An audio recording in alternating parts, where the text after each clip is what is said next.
হরে Krishna, Radhe Radhe, good morning. কেমন আছো তোমরা সবাই? আবারও নতুন একটা ব্লগ নিয়ে চলে আসলাম তোমাদের সামনে। চলো তোমরা ব্লগটা দেখতে থাকো, কেউ স্কিপ করো না, পুরো ব্লগটা দেখো, আশা করি ভালো লাগবে। অনেক সকাল সকাল চলে এসেছি, দু একটা কাজ হয়ে গেছে, কমপ্লিট করে নিয়েছি, তারপর তোমাদের সামনে আসলাম। বিছানা গোছানো কমপ্লিট, তোমাদেরকে দেখাচ্ছি একটু পর। তারপর সকালের ওষুধ খাওয়া হয়ে গেছে, ড্রাই ফ্রুটস খাওয়া হয়ে গেছে, তারপর তোমাদের সামনে আসলাম। তো চলো ব্লগটা শুরু করা যাক। এই যে বিছানা গোছানো হয়ে গেছে সুন্দর করে। আজ প্রথমেই সকালে উঠে সাথে সাথে বিছানাটা গুছিয়ে নিয়েছিলাম। কেমন অগোছালো হয়েছিল, ভালো লাগছিল না, ওই জন্য প্রথমেই গুছিয়ে নিয়েছি এটাকে।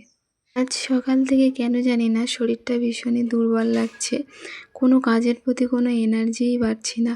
কিন্তু আজই দেখো আমার হাতে এক গাদাই কাজ। কেন বলো তো? কারণ তোমাদের দাদাভাই না আজ না এগুলো মানে যেসব কাজ করে রেখে যায় সকালবেলা, তো আজ না করে রেখে যেতে পারেনি।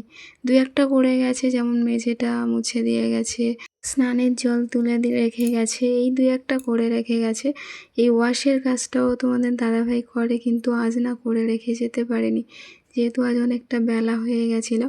তো আমি বললাম যে আমি করে দেব, তো আমার জন্য কিছু রাখতেও চায় না, কিন্তু আজ কিছু করার ছিল না, বাধ্য হয়ে। আসলে কি বলো তো, আজকে লেট হওয়ার আরও একটা কারণ কি জানো তো? আগের দিন রাত্রে না এতটা গরম ছিল, ভীষণই গরম।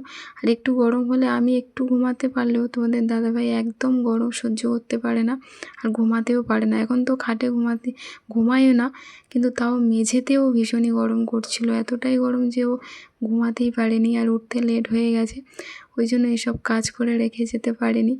আমি ভিজিয়ে দেব, দিয়ে কিছুক্ষণ পর ধোবো, কারণ বাইরে ভীষণই গরম আর ভীষণই রোদ, জানো তো, এতটা রোদ যে বাইরে যেতেই ইচ্ছে করছে না।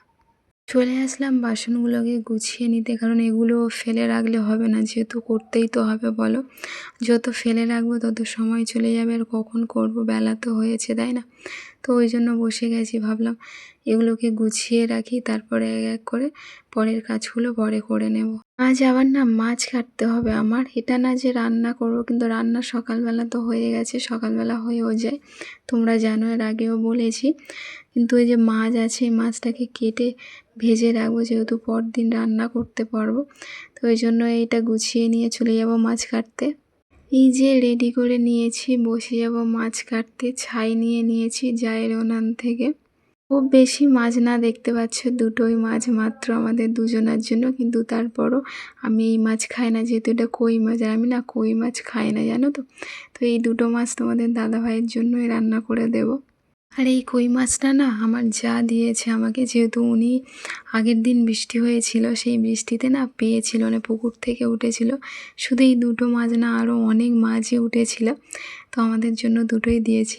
ভীষণই মজা লাগছে যে প্রথম বর্ষার, মানে বর্ষা শুরু হয়েছে কি জানি না, প্রথম বৃষ্টির আর প্রথম মাছ দেখো। আমাদের দাদাভাই না এই মাছটা খাওয়ার জন্য আমাকে ভীষণই জোর করছিল, বলছিল এটা খেলে নাকি ব্লাড হয় শরীরে, মানে কই মাছ খেলেই নাকি শরীরে ব্লাড হয়। তো আমি তো খাই না, আমি বারবার বলছিলাম যে না, আমি জোর করে কিছু খাবো না, বলো, যেটা খাই না সেটাকে কেমন মানে ঘৃণা করে জোর করে খেতে গেলে। বিয়ের আগে না আমাদের ওখানেও দেখতাম আমার মা বা আমার বউদি, দেখতাম এইভাবেই মাছ ধরতো, মানে বর্ষার বৃষ্টিতে। আমার মা তো ধরতোই না তেমন, কিন্তু আমার বৌদি বা দাদা ভীষণই মাছ ধরতো, মানে রাত্রেও পর্যন্ত ঘুমাতো না, এই বৃষ্টিতে দাঁড়িয়ে বাইরে মাছ ধরতো, বা ড্রেনের মধ্যে মাছ আসতো ধরতো, আমি দেখতাম প্রচুর মাছ ধরতো, জানো তো। এমনকি এতটাই মাছ ধরতো যে অন্য লোকরা পর্যন্ত মানে নিতে আসতো আমাদের বাড়ির থেকে। আর এই দেখো আমি মাছ কাটছি, আর কালু চলে এসছে, ও সারাক্ষণ এখানেই থাকে। আর দেখো এখানে এসে গেটের কাছে পুরো শুয়ে গেছে, সারাক্ষণ গরম বলে এখানেই শুয়ে থাকবে। এমনি সময় বাকি সিজনে এখানে থাকে না, কিন্তু গরমের সময় বেশিটা এখানে থাকে। দেখো তোমাদের সাথে কথা বলতে বলতে আমার মাছও কাটা হয়ে গেছে, বেশ সুন্দর করে ধুয়ে নেব। আর ধুয়ে নিয়ে না এটাকে ভেজে রাখতে হবে, এইভাবে তো রাখা যাবে না, নষ্ট হয়ে যাবে। তো চলো এটাকে ধুয়ে নিয়ে তারপর আসছি। বসে গেছি মাছ ভাজতে, কারণ মাছটাকে ভেজে নেব, ভেজে নিয়ে রাখলে মাছটা ভালো থাকবে, যেহেতু আমার তো কোনো ফ্রিজ নেই যে ফ্রিজের মধ্যে রাখবো, ফ্রিজে রাখলে ভালো থাকে। আর ফ্রিজ নেই, তো এই কাজটা আমাকে করতে হবে, ভেজে রাখতে হবে মাছটাকে, তবে ভালো থাকবে, সুন্দর থাকবে, না হলে এটা তো খাওয়া যাবে না। আর এই মাছটাকে ভাজতে আমার এতটাই প্রবলেম হয় না, তো তোমাদেরকে কি বলবো।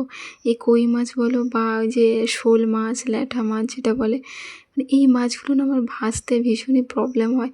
ওই যে তেলে দেওয়ার সাথে সাথে কেমন গুটিয়ে যায় জানো তো, মানে বারবার উল্টাতে উল্টাতে পারি না। কত কষ্ট করে মানে চেষ্টা করতে করতে করতে তবে আমি উল্টাতে পারি মাছগুলোকে।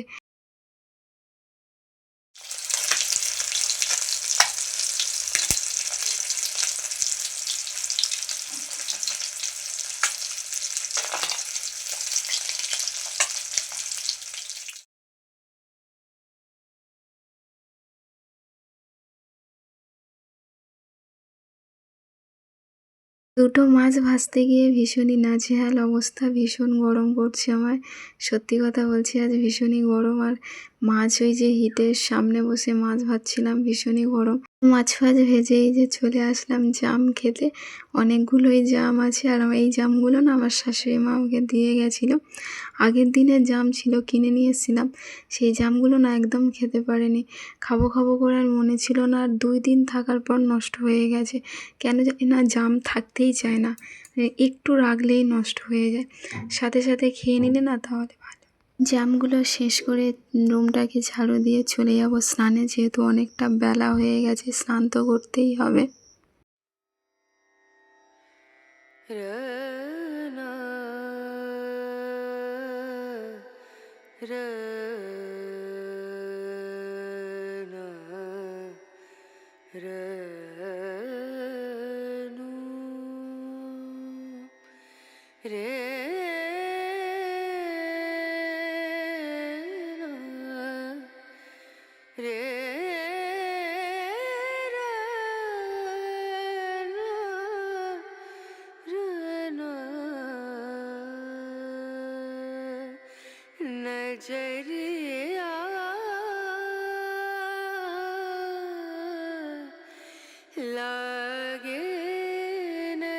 স্নান করে দুপুরবেলা খাওয়ার পর একটু ঘুমিয়েছিলাম। একটু করে শুতে হয়, যদি মানে ঘুমটাও নাও হয় তাও একটু করে শুই জানো তো, কারণ রেস্ট নিতে হয় বলো। আর এখন তো বিশেষ করে রেস্টের বেশি প্রয়োজন, তো রেস্ট নিয়েছিলাম।